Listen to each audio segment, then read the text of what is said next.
नमस्कार, पूनमचे स्वयंपाकघर या यूट्यूब चॅनलमध्ये आपल्या सर्वांचे स्वागत। आज आपण बनवतोय पालक पराठा। हा पराठा बनवायला सोपा आहे, पटकन होतो।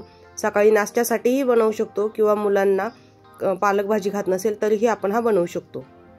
इथे मी एक जुडी पालक घेतलाय, हा स्वच्छ निवडून घेतलाय आणि धुवून घेतलाय। आता आपल्याला हा उकळत्या पाण्यामध्ये 2 मिनिटे छान उकळून घ्यायचा आहे। 2 मिनिटांच्या आतच आपला पालक छान सॉफ्ट होतो।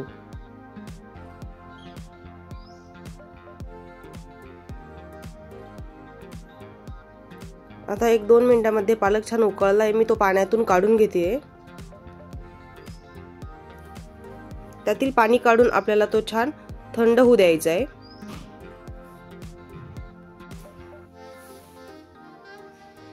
आता यातील मी सगळा पालक काढून घेतलाय। हा एका ताटामध्ये काढून यातील वाफ काढून हा थंड करून घ्यायचा आहे।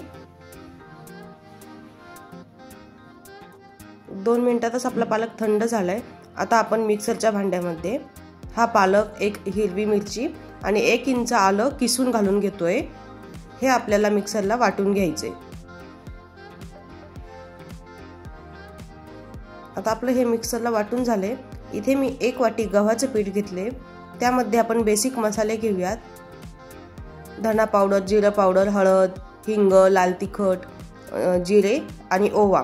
यामध्येच मी 1 पळी तेल टाकून घेतले आणि आपण जे वाटण केले पालकचं ते वाटण टाकून मी हे पीठ भिजवते। आपल्या पालकच्या वाटणामध्येच आपलं पीठ भिजतं, त्यासाठी आपल्याला पाणी घ्यायची गरज पडत नाही। आता मी हे पीठ छान सॉफ्ट भिजवून घेतले आणि 10 मिनिटांसाठी झाकून ठेवते। 10 मिनिटांनंतर आपलं पीठ थोडंसं भिजले। आपण ते थोडंसं छान मळून घेऊयात। आता आपलं हे पीठ पराठे करण्यासाठी तयार आहे। आता याचा मी एक छोटासा गोळा करून घेतलाय। याचा पहिले आपण एक पराठा लाटून घेऊयात। आपण आपल्याला हव्या त्या आकारात कसाही पराठा लाटू शकतो, गोल, चौकोनी, त्रिकोणी। आता मी याची मोठी पोळी लाटून घेतली आहे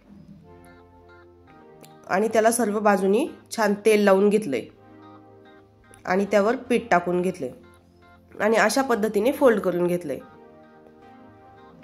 मला चौकोनी पराठा करायचा होता म्हणून मी चौकोनी फोल्ड करून घेतले।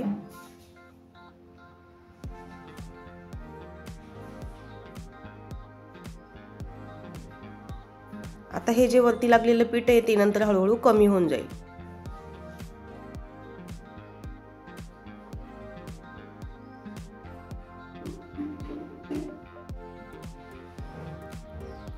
तोपर्यंत मी तवाही तापायला ठेवलेला होता। आता आपला पराठा झालाय, आपण तो भाजून घेऊयात। पराठा तव्यावर टाकला की सर्व बाजूनी तेल किंवा तूप सोडून घ्यायचे, त्यामुळे आपला पराठा छान खरपूस भाजला जातो।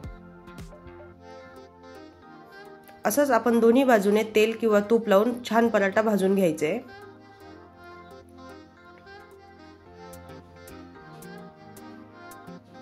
आता मी असेच सर्व पराठे बनवून घेते। हे पराठे दही, लोणचं, चटण्या कशासोबतही छान लागतात आणि मुले पालक भाजीऐवजी पराठा आवडीने खातात। आजची रेसिपी कशी वाटली नक्की सांगा। चॅनलला लाईक करा, सबस्क्राईब करा आणि शेअर करा।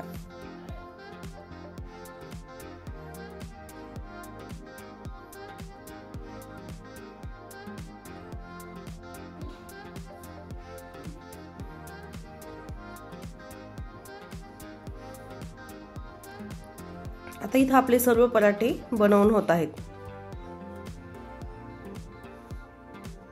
अगदी झटपट होतात, मुलांना टिफिनलाही देऊ शकतो, सकाळी नाश्त्यालाही बनवू शकतो।